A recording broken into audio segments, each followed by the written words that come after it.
Today, we're going to talk about how top freight brokers overcome and handle rejection in sales. Okay. So how top freight brokers handle rejection in sales. But before I dive, I'm going to share with you, I think it's about 5 tips. Okay. About 5 tips, 5 things I want to share with you. But before I dive into those 5, I'm going to tell you a quick story. Okay. Some of you may have heard some version of this before. I got my first sales job when I was still in college. It was 1992, March of 1992, as a matter of fact. And I had never thought about being a salesperson. I was a pre-law major, but I was broke and I needed money fast. And all I knew is that these guys were willing to pay me a base, an hourly, plus some commissions. And so I got hired, and you may have heard before, admittedly, I was the worst salesperson they had ever hired.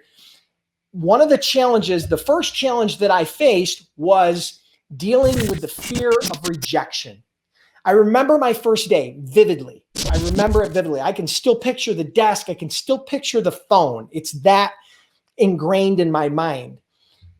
And so I remember that phone feeling like it weighed 100 pounds because I was so scared to make phone calls. I worked, I think that day, the first day, I think I worked, I was working part-time because I was a student. I think that first day I worked 4 or 5 hours. And I'll be honest with you, I'll bet you I didn't make more than 5 or 10 phone calls that entire day. Okay. Which is embarrassing, but true. Okay. And the reason why is because I was deathly afraid of rejection. What you have to understand about me is that I'm a competitive guy. I've played competitive sports since I was a kid. I wrestled in did Division I wrestling all through college. I've also been competitive on the national and international level in judo. And so, I'm a competitor. I don't like to lose. And what I equated rejection to was losing. That was my own personal, mindset and mind block, right? That was blocking me. And so I looked at every phone call as a win-lose deal. And that if they told me no or they rejected me, it was like me losing. And so I felt the pain of losing as an athlete when I would just get a little bit of rejection on the phone. And I realized after watching some of the other salespeople, particularly the top salespeople, they didn't let rejection bother them. They didn't let it take away their momentum. They didn't lose their enthusiasm. They controlled their emotional state, and they were able to overcome that very easily and move on and get sales and generate income for the company and make a lot of money. I mean, people in the company were making 6 figures. Top salespeople were making 6-figure incomes. And so I realized and emulated what they did. So I realized at that point that I had to go all in. If I didn't go all in, it wasn't going to work, right? And again, I was broke and I'm competitive. So, I didn't want to be the worst sales guy there. And so ultimately, I overcame my fears. And some of the strategies I'm going to share with you today, some of the tips I'm going to share with you today are a part of that. But these are also tips of I've observed hundreds and hundreds of freight brokers and freight agents over the years. And I pay attention in particular to the top freight brokers, the people that are in the top 5% of the game. Okay. So I'm going to share with you 5 tips. 5 strategies on how top freight brokers overcome rejection in sales. All right. Number 1, they assume the sale, but they fully expect rejection. They fully anticipate rejection. Okay. Let me explain that to you. That sounds a little weird. They assume the sale, but they anticipate rejection. So the best salespeople, top salespeople, are confident, okay? They have a very good posture. What I mean by posture is they lead with confidence. When they say something, it's like it has an exclamation point on the end, not a question mark, okay? So they're not passive. They have a confidence and an aura about them. So they're very confident. And so that confidence comes from assuming the sale. What they realize is that every person they get on the phone with could very well potentially become a customer. So they become very confident with that. And it's very important that you do assume the sale, that you would do assume that everybody you're going to talk to has the potential of being a customer, right? Even though that there's going to be a lot of rejection because a lot more people are going to tell you no than are going to tell you yes. Those are just the facts. I don't care what you're selling. All right. The second part of that is, again, they know that not everybody's going to buy. The good news is, in order to make six figures, okay, as a broker or agent, you really only need a small handful of customers. So that's the good news. So the reality is not everybody's going to buy. You're going to get rejection. You're better off being confident in assuming the sale, but understand that rejection is a part of the game. Getting no is a part of the game. Okay, so that's number one. They assume the sale, but they understand and anticipate rejection. So it doesn't surprise them. They're never surprised when they hear no. All right, so that's number one. Number two, they don't take rejection personally. They don't take hearing the word no personally. This is not a personal thing. Not very often, if ever, are you going to run into a situation where a prospect is going to tell you no because they don't like you personally. They're going to tell you no for a variety of reasons, right? They're going to tell you no because you took the wrong approach, or it's the wrong timing, or their own mindset. For example, they've got limiting mindset. Maybe it's their circumstances or past experiences. But ultimately, them telling you no is not no to you. It's no to the sale. It's no to the service. It's no to the company. So when you separate those two, it makes it a lot easier. Don't take rejection in sales personally. It's not personal, right? You need to control your emotions. You need to manage your mental state, because if you take everything personally, right? Like I was when I first started, I would take it as a personal loss on myself. Like I lost the battle. I lost the fight. I lost the sale. I took things very personal and I internalized it. What happened is it would burn you out very quickly and you will never survive in sales. So that's number two. They don't take rejection personally. Just like the top salespeople that I emulated when I first started, I realized they didn't take rejection personally. So it's important that you understand and learn how to manage your states when it comes to that. Number three, this is a very important one, so lean in, okay? They are ready and able to handle objections. Here's the thing, guys. What you have to understand is that you are going to get objections. Almost every sale you're ever going to make in your life, in any industry, is going to have some objections. They're going to put up some sort of resistance. And those objections can come in a variety of different formats. A lot of times as a broker, you hear, send me some information, right? That's an objection in a way, right? They're trying to give you the Heisman. They're trying to push you off. They're going to give you the price objection. They're going to give you the, hey, we don't use brokers. We only use asset-based objection. They're going to give you the, I don't have time objection. They're going to give you a variety of different objections. And you need to understand how to handle them. So you need to develop the mindset and the skills, right? And the lingo to overcome those objections. If you're not prepared to handle those objections are going to turn into rejections, right?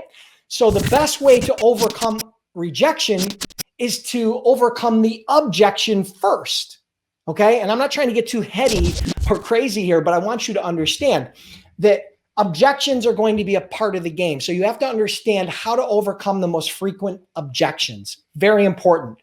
Because if you don't, those will turn into rejections. Because if you can't satisfy their concerns, their only alternative at that point is to tell you no. All right? So that's number three. Number four, they approach every no as an opportunity to learn. Now, what do I mean by that? You're going to get a lot of no's. And when you first get started, you're going to get more no's than some of the more experienced people. The key is there's three things you can do, right? One, they critique their own performance. So at the end of every call, take 15 or 30 seconds or 1 minute to critique your performance. What happened on that call with that prospect? some people record their calls, which is a great idea and a great tool for critiquing yourself. If you can record your calls, awesome. That would be a great way. There's software out there, tons of software, different call systems and different online programs where you can record your calls, and it's a great way to critique yourself. All right. So critiquing your own performance, the what ifs and what was said, and your tone and your flow, and how the engagement level and your pace and all kinds of different components that fall into a verbal phone conversation, right?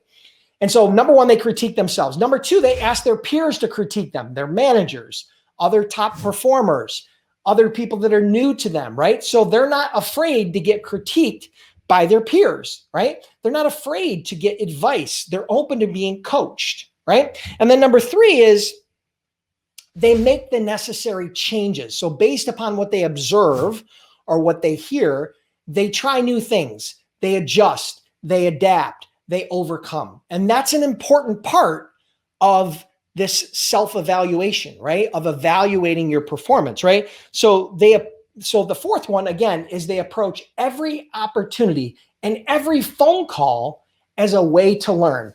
I remember very vividly, this is something that I would do. This is something that a top performer told me to do in that first sales job. And he said, listen, after every call, sit down and take mental note of what went right, what went wrong, and how you could improve on that call. And take 30 seconds or a minute and try to internalize that, so that the next time you get on a call and you're in that situation, you know how to act, react, or handle that situation. And so I remember that vividly. And so that's an important part of this. So number four, again, was they approach every no as an opportunity to learn, right? And number five, they follow up and they find the opening. Now, you've all heard this before, the fortune's in the follow-up, right? I'm going to read you some stats here. According to HubSpot, right, and a survey that they did, 44% of salespeople give up after one rejected pitch. 44% after one rejected pitch. But most prospects require more than just a simple transaction. In fact, 80% of sales require 5 follow-up interactions, and another 20% will wait 12 months after requesting information about your company before they buy. All right, so the fortune is in the follow-up. They don't take rejection as it's no forever. It's just no for now. Now, are you going to call the same prospect every day for a week after they've told you no? Probably not. They're probably going to get upset, a little pissed, and you're probably never going to do business with them. But just because they told you no today doesn't mean in 2 weeks or 4 weeks or 8 weeks or 12 weeks that it's going to be no forever, because circumstances change. You're going to get better in sales. Things are going to change in their business, and they're going to realize that you are following up and you're professional and that you are diligent, and that type of character is who they want to work with, right? They don't want to work with somebody who gets a little bit of rejection, because they know on the service side that if you just accept that rejection on the sales side, on the service side, you're never going to hold up. You're never going to be able to give them the service that they need, because there are always going to be challenges on the service side if they do start doing business with you, right? If you lose a truck, are you just going to give up, throw your hands up in the air and say, "Oh, I'm sorry, I couldn't cover the load"? No, of course not. You're going to dig in, and you're going to do the right thing by the customer, cover the load, get it picked up on time, deliver it on time in good condition with no problems. Okay, so that's how it's going to work. So they follow up, which is what I just talked about, and they find the opening. Now, the second part of that is they leverage sales intelligence and they leverage sales triggers as a way to create or find an opening. Now, sales intelligence, sales triggers is basically data that enhances your opportunity to get the sale, right? So it's a crack in the door. It's an opening. It's an opportunity to get your foot back in the door after hearing no. And so how they do that is they pay attention to the industry that the client is in. Any industry news or changes. They pay attention to the client as far as any news. Do they have any new product launches? Is there a new executive? Did they just raise a round of financing? Did they just acquire somebody?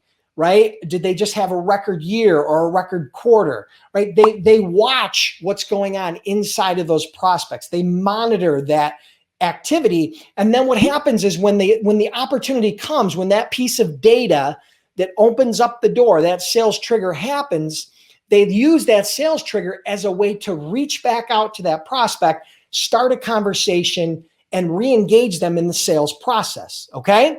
So those are the 5. Let me share them with you again really quick. They assume the sale, but they anticipate rejection. Number 2, they don't take it personally. Number 3, they're ready to handle common objections, which is very important in sales. Number 4, they approach every no as an opportunity to learn. And number 5, they follow up and they find the opening, just like I shared with you, okay? They find the opening, a new product, a new acquisition, a new executive hired, some sort of change in the industry, and they use that as an opening to get back inside and start a dialogue, okay? And so hearing no, all right, and getting rejection is not the end. It's just the beginning, okay? So you need to develop your mindset. You need to develop your sales skills. You need to develop you in order to overcome objection, overcome rejection, and to move on and be successful in sales. And so really quickly, I just want to share with you really quick. I'm about to launch my Freight Broker Sales Accelerator program. This is a specific, very specific course that is for people that are either just starting to get customers, just getting on the phone selling, or maybe they've already started doing selling, but they want to ramp up their business. They want to leverage some modern sales strategies and the techniques that I use to do over $200 million in sales as a broker. And so I'm putting that Freight Broker Sales Accelerator program. We're going to be launching very soon. And if you want to be a part of that program, okay, I have a wait list, okay? I have a wait list for that program. Last time it sold out in 1 day, okay? This time I'm going to be adding a few more people, but there's also a lot more people on the wait list. So if you want to be a part of that wait list so that you are the first to get notified when I launch the Freight Broker Sales Accelerator, that's where I take this piece of my brain and I transplant it into yours about everything I know about the sales strategies, sales processes. And the biggest feedback that I got from people that have taken the course is, number 1, it gave them the strategies and the skills, but most importantly, it gave them the confidence. It gave them the confidence to pick up that phone. The phone went from weighing 100 pounds to weighing ounces, and they were able to engage in those conversations and get clients, okay?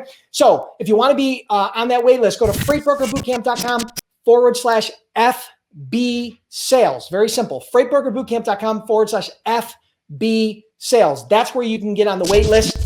If you're brand new and you're just curious about becoming a freight broker, okay? If you're at that first stage, I have my program called Freight Broker Bootcamp, right?